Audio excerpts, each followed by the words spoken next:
Students are already using AI tools in the college admissions process.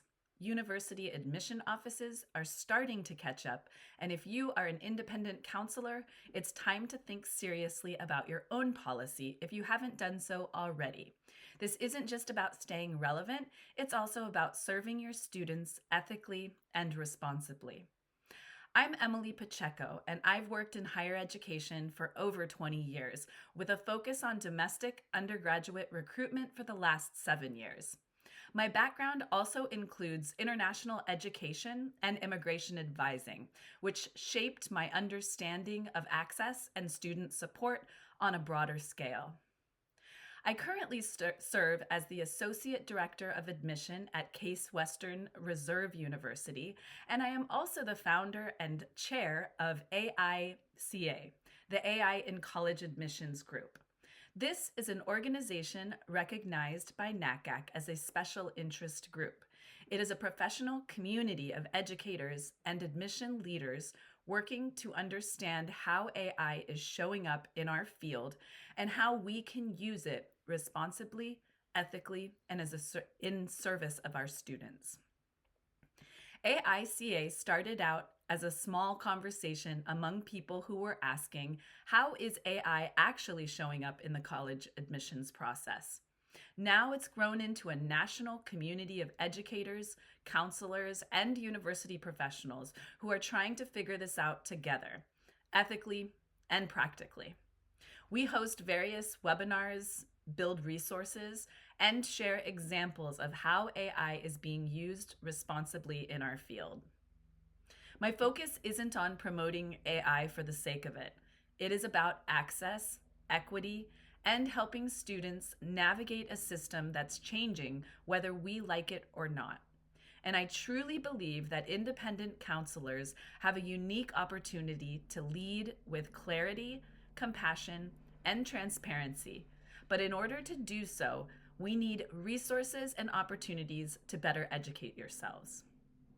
That's why I said yes to taking part in this session and why I was so eager to collaborate with Kate, Cindy, and Jeff to offer you something practical and supportive as you continue showing up for your students. Right now, I've identified 11 universities that have publicly shared AI policies related to college admissions.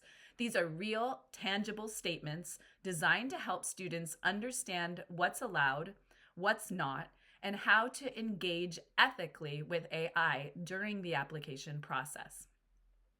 Some of these policies permit AI-assisted brainstorming or light editing as long as the student discloses their use.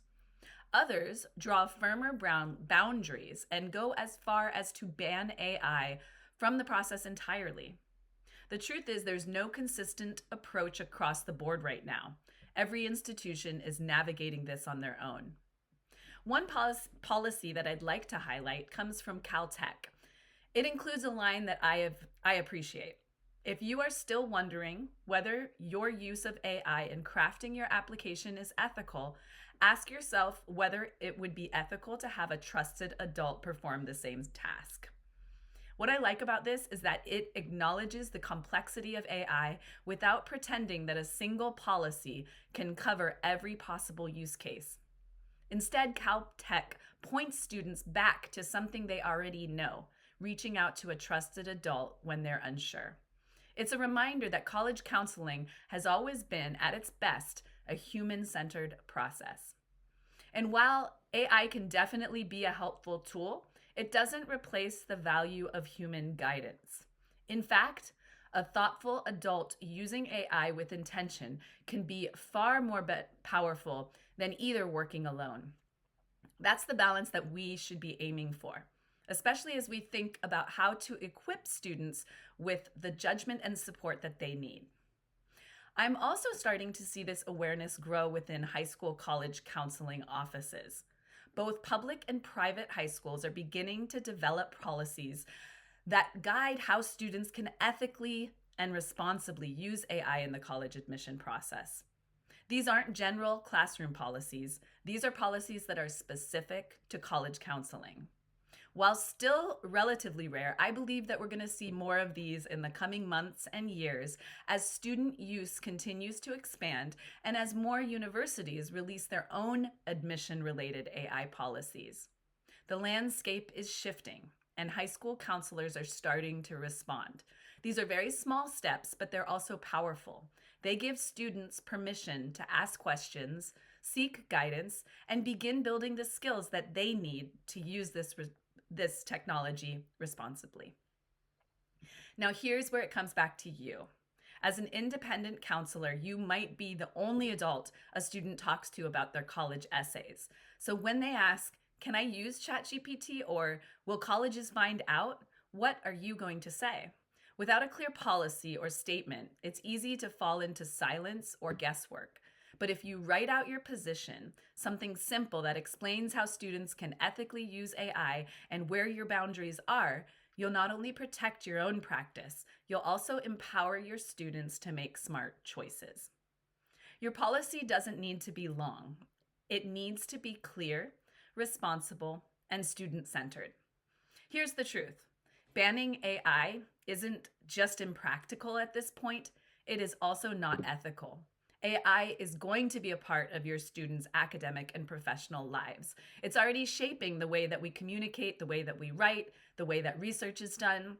Our job, whether we're in admissions or in counseling, is to help students understand how to use it responsibly, to teach them when it helps, when it harms, and how to stay true to their own voice. So if you haven't already created a policy, this is your sign. You don't need to get it perfect, but you do need to join the conversation. I've created a shared resource where you can find all of the university AI policies that I've gathered so far. And I hope one day that I'll build this out to also include a companion resource that includes policies from IECs like you and from the high school college counseling offices as well. If we can come together across institutions, roles, and practices, we have a real opportunity to shape what ethical informed AI use looks like in this space. And ultimately, that's what this is all about, helping students move through this process with clarity, confidence, and support. If you would like to join our community, you can use this QR code that will take you directly to our LinkedIn group, and you can join us there.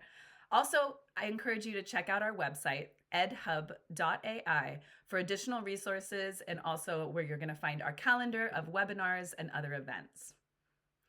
I wish I could be there during the Q&A portion of this, but I wish you all the best in your continued conversation.